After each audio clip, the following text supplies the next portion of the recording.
You finally get it. The promotion, the apartment, the body you trained for, the relationship you thought would settle the restlessness. For a week, maybe a month, it feels like the movie promised. You wake up and the room looks different.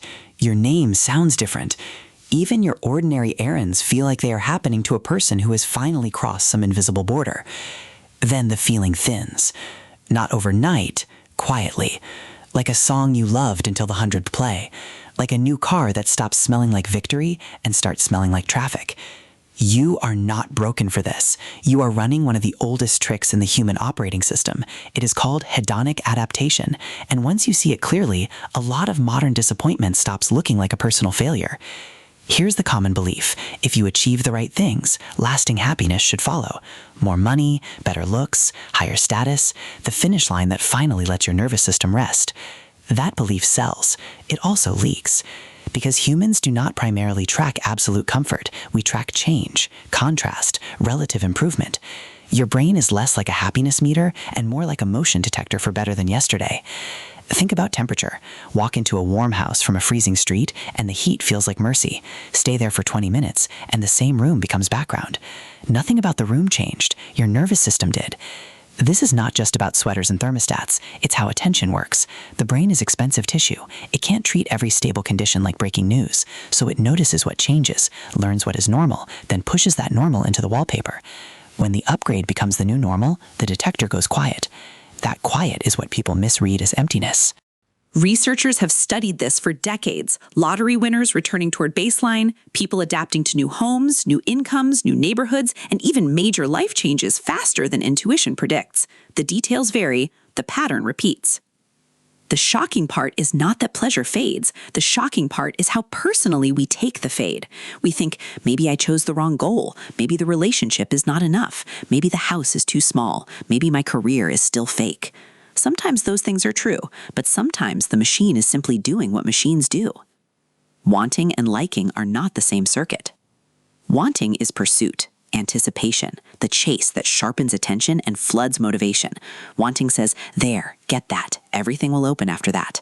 Liking is the quieter savoring once you have arrived. It is the bite of food, the warmth of the body beside you, the relief after the exam, the silence after the hard conversation.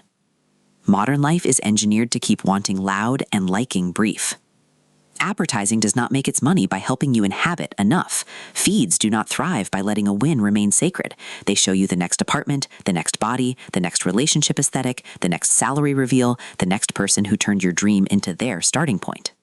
So you chase the next thing, not because you are greedy, because the wanting system got the dopamine spotlight and the liking system got a short cameo. This is why just be grateful often fails as a permanent fix. Gratitude can help. It is real. It can slow the scroll in your skull long enough for life to become visible again. But gratitude is not a magic spell that cancels recalibration. It is a practice against gravity, not the removal of gravity.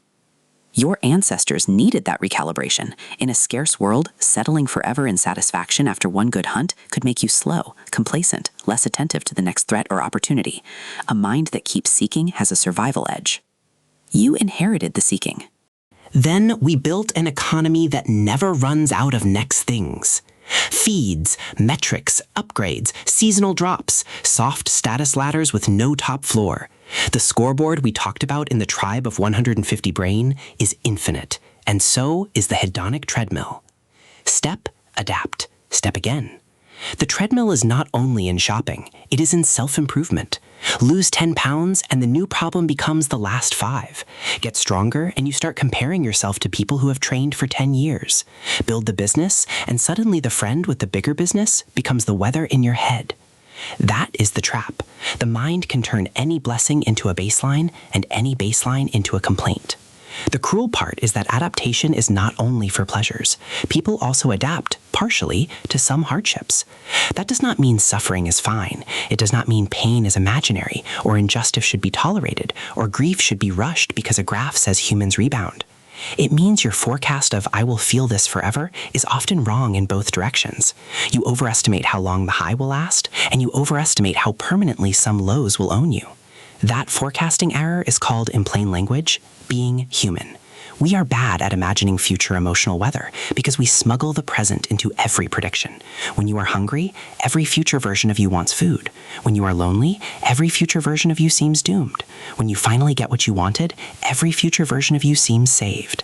None of those forecasts are neutral. They are weather reports written from inside the storm.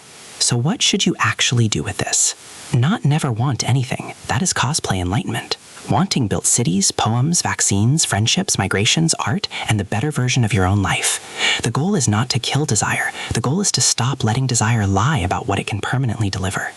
First, stop treating the fade as proof the goal was fake. The goal can be real. The adaptation is also real. Two true things. You can love your apartment and stop feeling the opening week electricity. You can be grateful for your partner and not feel first date fireworks every Tuesday. You can be proud of your body and still have ordinary mornings where it is just the body brushing its teeth.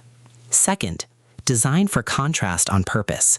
Novelty, mastery, and meaningful difficulty reset the detector better than another passive upgrade. A new couch becomes invisible.